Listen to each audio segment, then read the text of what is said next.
Hello everyone and welcome back to another episode of the HT Physio Quick Tips series.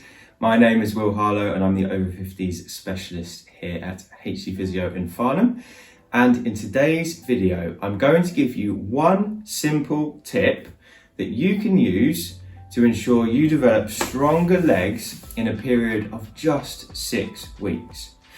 Now it is an exercise that I'm going to be giving you today, but it's not the type of exercise that you have to set aside half an hour every single day to do.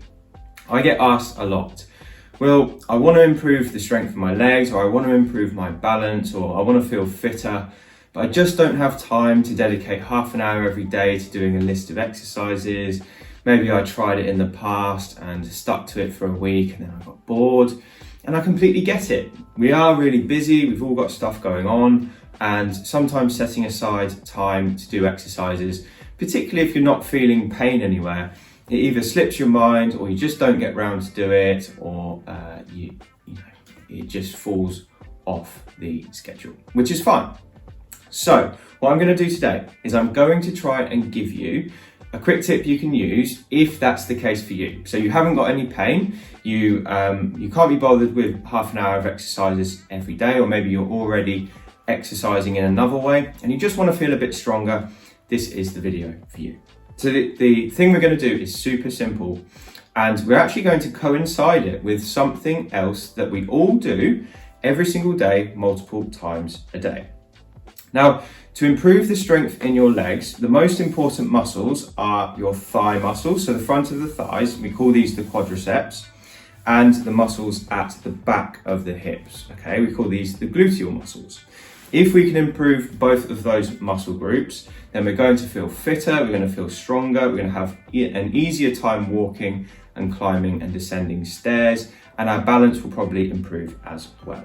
Now, these two groups of muscles, we use them every single day, and one of the main times we use them is actually when we stand up or sit down from a chair, okay? So we do that every day, probably multiple times a day. If you had to estimate, I'd say we do that about 20 times a day without even realizing it. Now, one of the things that many people do, okay, and it's not because they're lazy, it's just because the body always tries to take the easiest route, is when we're getting up and out of a chair, we often use our hands to leverage ourselves out, okay?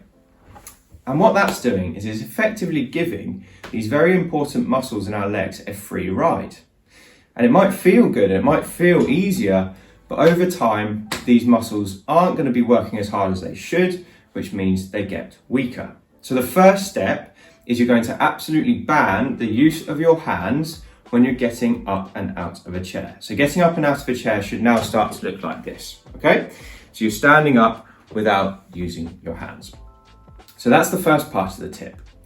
Now the second part of the tip is on the same movement, okay? So when we're getting up and out of a chair, or getting on and off the toilet, which is another variation, when you're coming down, what we tend to do to spare our muscles is to drop. So we tend to do this, okay?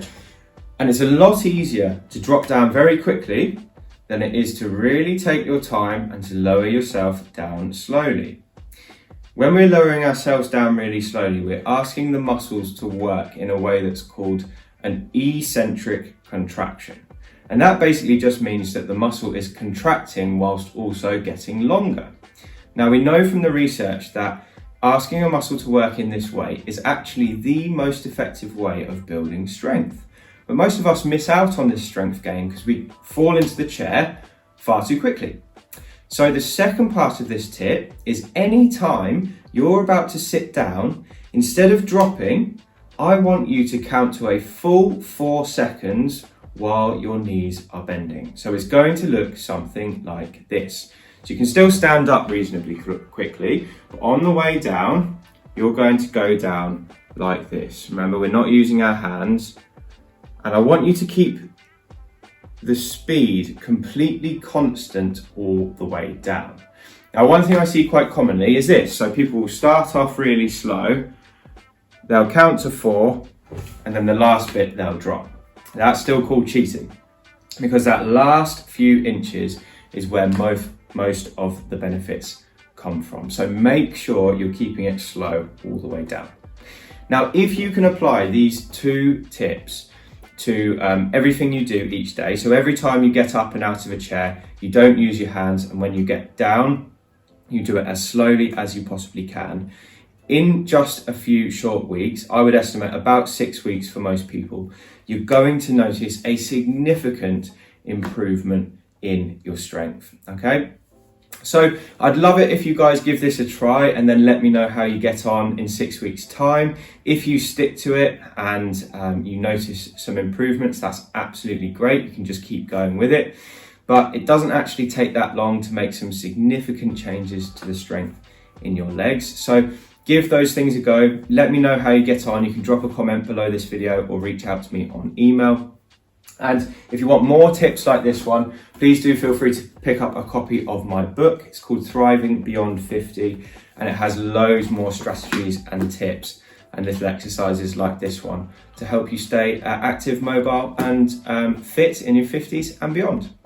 Anyway, thank you very much for joining me today. That's all I've got for you, and I hope you have a great week, and I look forward to speaking to you on the next video.